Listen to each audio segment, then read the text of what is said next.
साथ ही प्रधानमंत्री नरेंद्र मोदी ने 3 तलाक का भी जिक्र किया, मुस्लिम महिलाओं का भी जिक्र किया और प्रधानमंत्री ने साफ तौर पे इसका जिक्र करते हुए कहा कि 3 तलाक का साथ देने वाले खुली छूट दे रहे हैं ऐसी चीजों को। 3 तलाक पर प्रधानमंत्री ने कहा कि हमने ये कानून लाकर मुस्लिम महिलाओं के साथ खड़े होने की हिम्मत दिखाई कि जो भी 3 तलाक के पक्ष में बातें करते हैं, 3 तलाक की वकालत करते हैं, ये वोट बैंक भूखे लोग मुस्लिम बेटियों के साथ बहुत बड़ा अन्याय कर रहे हैं।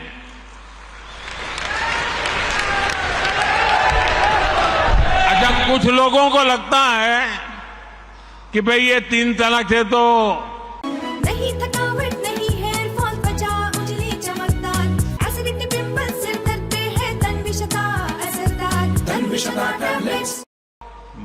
सिर्फ महिलाओं की बात हो रही है। 3 तलाक से जो नुकसान होता है ना, वो सिर्फ बेटियों को होता है ऐसा नहीं है, उसका दायरा उससे भी बड़ा है। आप सोचिए, बहुत ही अरमानों के साथ बेटी को शादी कर करके ससुराल भेजा हो और 8-10 साल के बाद 3 तलाक कह करके उसको कोई निकाल दे, तो उस माँ बाप का क्या होगा जिसके घर में बेटी वापिस आती है? उस भाई का क्या होगा? वो भाई, पिता, सब उस बेटी की चिंता में इतने दुखी हो जाते हैं। इसलिए 3 तलाक से सिर्फ बेटियों को ही अन्याय होता है इतना नहीं, पूरे परिवार तबाह हो जाते हैं, माता, पिता, भाई सब दुखी हो जाते हैं। देखिए, भोपाल में बीजेपी कार्यकर्ताओं के सबसे बड़े सम्मेलन में प्रधानमंत्री नरेंद्र मोदी ने तमाम मुद्दों का जिक्र किया है। पसमानदा मुसलमानों के साथ कैसा जुल्म हो रहा है, कैसे भेदभाव किया जा रहा है, इसका उन्होंने जिक्र किया। 3 तलाक का साथ देने वालों पर भी हमला बोला प्रधानमंत्री नरेंद्र मोदी ने और यूसीसी का जिक्र करते हुए यह भी कहा कि एक घर में भला 2 कानून कैसे हो सकते हैं। हमारे साथ इस वक्त हमारे तमाम सहयोगी मौजूद हैं। शुभम गुप्ता का रुख सबसे पहले करते हैं, जो भोपाल से हमारे साथ मौजूद हैं।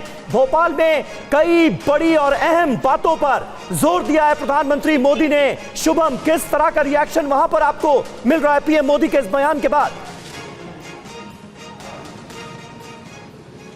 देखिए, बिल्कुल समीर, चूंकि आज प्रधानमंत्री नरेंद्र मोदी ने खुलकर यूजीसी पर बात की है और इसे लेकर अगर आप खास तौर पर मुस्लिम्स की बात करेंगे, हम लगातार मोदी और भाईजान शो के जरिए भी इस बात को जानने की कोशिश करते हैं कि आखिरकार मुसलमान इन चीज़ों को क्या कुछ सोचते हैं।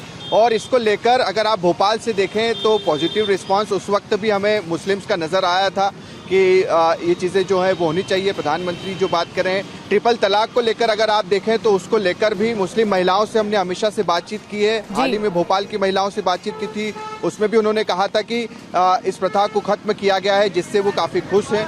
पसमानदा मुस्लिमों की बात करें तो उसको लेकर भी ये चीज़ें नज़र आती है कि उनकी बेहतरी के लिए और बेहतर काम करने की ज़रूरत है। तो इन सारी चीज़ों को लेकर अगर आप देखें तो भोपाल में खासतौर पर मुस्लिम बस्तियों में जाकर हमने जब बातचीत की थी तो बिल्कुल इन चीज़ों के समर्थन में नजर आया। मैं आपको रोक रही हूँ, प्रधानमंत्री मोदी लगातार बड़े मुद्दों पर बोल रहे हैं, एक बार फिर सुनते हैं। ऐसे लोग उन लोगों से जाकर मिल रहे हैं जो सजा काट रहे हैं या जेल में से अनुभव लेकर के आए हैं। ये इस तरह एक दूसरे को बचाने में उसकी कोशिश कर रहे हैं। ये देश के लोगों को समझना है और देश के लोग हमसे भी ज्यादा इन बातों को भली भांति समझते हैं। साथियों, कोई गरीब ये नहीं चाहता कि उसके बच्चों के नसीब में भी गरीबी रहे। हमें लोगों को ये बताना होगा कि उन्होंने अपने बच्चों का भविष्य सुधारने के लिए जिनको वोट दिया उसका क्या परिणाम हुआ। परिवार के नाम पर वोट मांगने वालों ने अपने परिवार का भला किया। अब आपको सोच समझ कर तय करना है कि आप किसका भला होता देखना चाहते हैं।